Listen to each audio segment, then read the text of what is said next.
Algebra 2, Unit 4, Lesson 3, Transformations of Functions.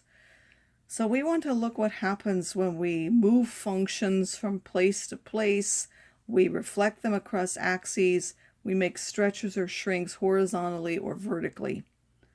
So if you take the function notation and you add a number on the outside, it will take your original function and move it either up or down graphically.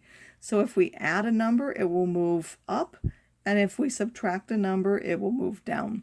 So f of x plus 3 will shift it 3 units up, f of x minus 4 will shift it 4 units down.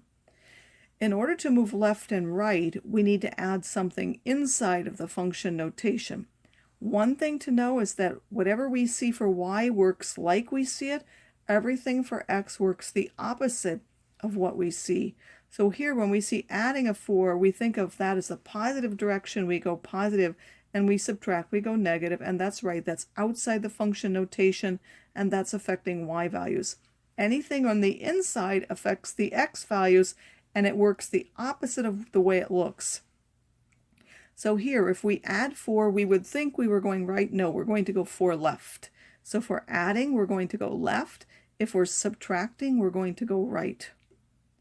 The y value would be unchanged. Here the x values would be unchanged. Here the y values would be unchanged. Then we have stretches and shrinks. So if we multiply a number on the outside, that's going to stretch the y value. The x's again will be unchanged. Again, why the y? It's on the outside of the function notation. If we multiply by 2, it's going to be a stretch of factor 2. In fact, any number more than 1 will make that a stretch of that factor. If this is a number less than 1, somewhere between 0 and 1, that will be a shrink, and we will say it'll shrink by that factor, and that'll be a fraction. Like if it had a half, a third, 3/4, those would be shrinks. The y values again are multiplied by that amount. If it's on the inside, it's now going to affect the x value, and that's going to work the opposite. So if that's a 2 there, that's going to now be a shrink of a half. So if it looks like you're multiplying by 2, you're really dividing by 2. So it will horizontally shrink by a factor of 1 over k for a k that's bigger than 1, meaning the opposite of up here, and it will stretch when we have a fraction because it's 1 over. So if I have a half of x here, that's really going to be a stretch of factor 2. Again, that will be the reciprocal of that. The x values now will be divided by k or multiplied by 1 over k, depending on what you have, and the y's again will be unchanged. Now these k's here for the stretches and shrinks are always positive numbers. If there happens to be a negative attached with that, that's causing a reflection either across the x-axis or across the y-axis in addition to the stretch or shrink.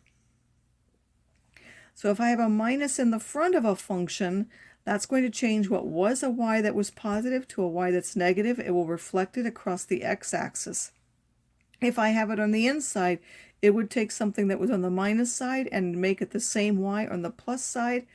This will reflect across the y-axis. So the outside, which changes the y, is across the x-axis. Inside, which changes the x, is across the y-axis here. So it's across the opposite axis. Again, I'll remind you, things inside affect x values, things outside affect y values. Transformation from x work the opposite of what you see, and you can combine all of these together into one transformation after the other.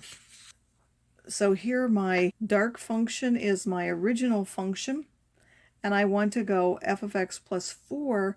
We know that inside this shifts the function 4 unit to the left. So for the points that are graphed so that I can tell, those are the only points that I can tell exactly where they go through, I'm going to shift each of those 1, 2, 3, 4 left, and then when I connect it, it should have the exact same shape. Only stretches and shrinks change the shape. This is now a shift or a translation of 3 down. Again, this is on the outside. That's going to change the y value. This was on the inside, changes the x value. I'm now going to take each y value. It'll be in the same vertical line, but I'm going to shift and count down for the y. So here I would count down 1, 2, 3, here 1, 2, 3, and so on. I'm now shifting 3 units down. This minus 1/2 does 2 things. The 1/2 is a vertical shrink of factor 1/2. Again, this is affecting the y value, and it's a reflection across the x-axis. So what can I do? Again, I'm not changing the x value. This only changes the y. I am going to, this was at positive 6. I would take a half of that, which is at positive 3, and then I'm going to reflect across the x-axis. This is at negative 2. I'm going to take a half of that to minus 1 and then reflect over the x-axis. You can, of course, just take the original point, which is 6, multiply by minus a half, and get minus 3, but it really means two different transformations. One is a shrink and one is a reflection. F of x divided by 2. Well, that's a half of x.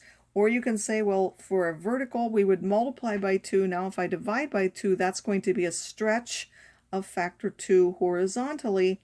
And that means I'm going to double my x values. So I'm going to move farther away from the y-axis. This one is 5 away. I'm going to keep it the same height, but I'm going to go to 10 away. This one was at 4 away. I'm going to go to 8 away. This was 2 away. I'm going to go to minus 4 away, and so on. This one does two things. Again, start with the inside first, then move out. I will say the last thing that you must do is always going up or down. Your transformations, what you graph, will not be correct unless you do the up or down last.